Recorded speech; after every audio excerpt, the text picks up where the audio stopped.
بسم الله الرحمن الرحیم. نوی ټاپک چې کوم زموږ سره شروع کیږي هغه سکل دی. د سکل یا د سر کې چې کوم هډوکي دي هغه ټوټل 22 دانې دي چې د هغې د جملو څخه سکل کې 8 هډوکي دي او په مخ کې 14 هډوکي دي. د سکل هډوکي چې کوم دي دا په دوو ګروپونو کې قرار لري چې یو طاق هډوکي دي چې عبارت دي له اتاماید هډوکي، فرنټل بون، اکسیپیټل، سپیناید، او بل چې کوم د جوړی هډوکي دي چې هغه یو دوه هډوکي دي، یو پاریټل بون دی او بل ټمپورل بون دی. دلته تاسو وګورئ دا فرنټل بون دی، دا فرنټل نازل بون فرنټل بون، اکسیپیټل، سپیناید and اتاماید. دا د سکل هډوکي دي. هغه دوه چې کوم جوړی هډوکي دي پاریټل and ټمپورل. دا د سر هډوکي دي چې د سر د هډوکي په جوړښت کې خاص کر د سر کوپړۍ د همدغه دوه قسم هډوکو نه چې یو د سکل بون دی او بل د فیشل بون دی، دوی نه څه شوې ده جوړه شوې ده چې د فیشل بون موږ تاسو وروسته وایو چې هغه 14 دانې دي او د سر هډوکي چې کوم دي هغه 8 دانې دي، دوه جوړی دي او 4 طاق. راځو ولني هډوکي ته چې هغه فرنټل هډوکي دی. فرنټل هډوکي د ټای اف د نظر د فلیټ نموټیک هډوکو د جملې څخه دی. موږ تاسو اول کې ویلو چې یو قسم داسې هډوکي دي چې هوا لري که نه، دا ساینسونو د شتون د وجې نه چې دغه فلیټ نموټیک بون دي. د دې موقعیت چې کوم دی د سکل انټیریرلی دی او دوی چې کوم دی په خپله د کوپړۍ یا د سکل بیس هم جوړی او ډوم یا قوبۍ هم جوړی.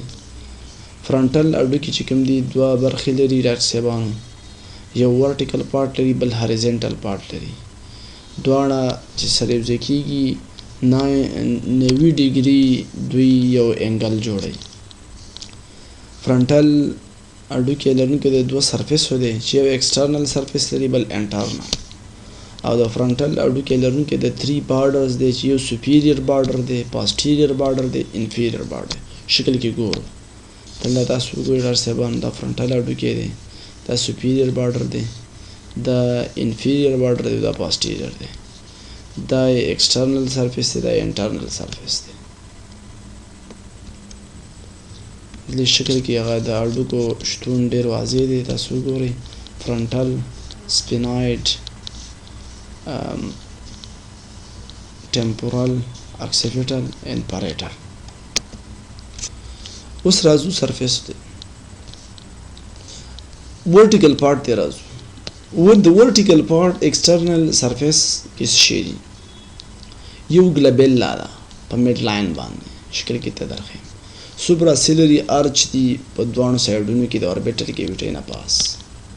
فرنټل ټوبرز دي د هر یو سوپرا سیلری ارچ نه پاس. لیټرل ټو ایچ ټوبر یا ټمپورل سرفیس دی شکل کې ګورو. انټرنل سرفیس یې کنکیو دی، فورامین سیکم لري، فرنټل کرسټ لري، 2 برانچز ان سپیریر دی بګي او سپیریر سجیټل ساینس هم دلته شری قرار لري.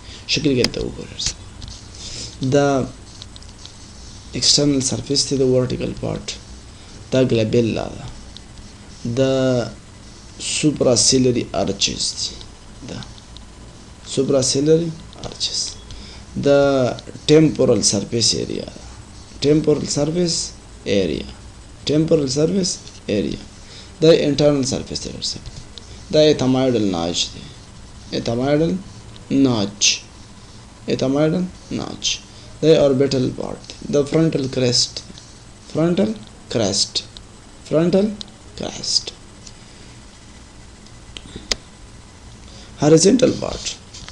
horizontal part کې external surface کې اتامايدل ناچ دی، انټیریور ته اتامايد نازل پارت دی لکه ما چې څنګه شکل کې درخودو. په دوانو سایډونو کې اوربیټل پارت دی چې کوم اوربیټل کیویټي جوړوي، او انټرنل سرفیس کې چې کوم دی یو الیویشن اینڈ ډیپریشن دی. شکل کې ته وګورئ تاسو دا مغه اتامايدل ناچ دی، دا اوربیټل پارت دی، د فرنټل کرست دی فرنټل کرست چې په خپل اوربیټل پارت په دوه سایډونو کې څه جوړي اوربیټل کیویټي جوړي بارډر سپیر بارډر سیمی سرکولر شیپ جوړي او جوړ کیږي د دوه پارټل اډو سره انفیریر یا لاندې سفلی دا جوړ کیږي د ګریټر وینګ سره انفیریر بارډر چې کوم دی دا اٹیچمنٹ جوړي او اٹیچمنٹ کې د ورټیکل او هاریزونټل پارت ورټیکل او هاریزونټل پارت په انفیریر بارډر کې سره یو ځای کیږي میډل پارت چې کوم دی یو وی شیپ لري او میډیل ټو لیټرلی چې کوم دی دا جوړ کیږي د نازل بون سره او د فرنټل پروسس اف ماکسیلا سره کوم یو انفیریر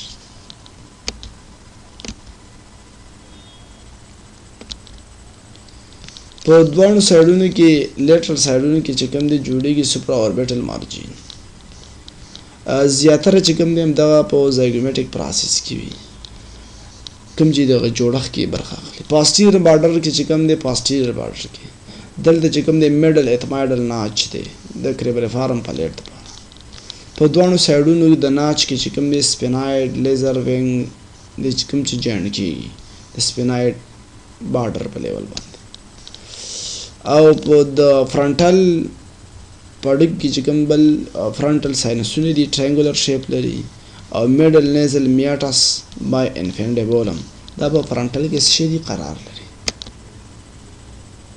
دا تاسو ګورئ دا ګلابیلا دا او سب زایګومټیک پروسس دی دا سوپراسیلري ارچز دی ومن الله توفیق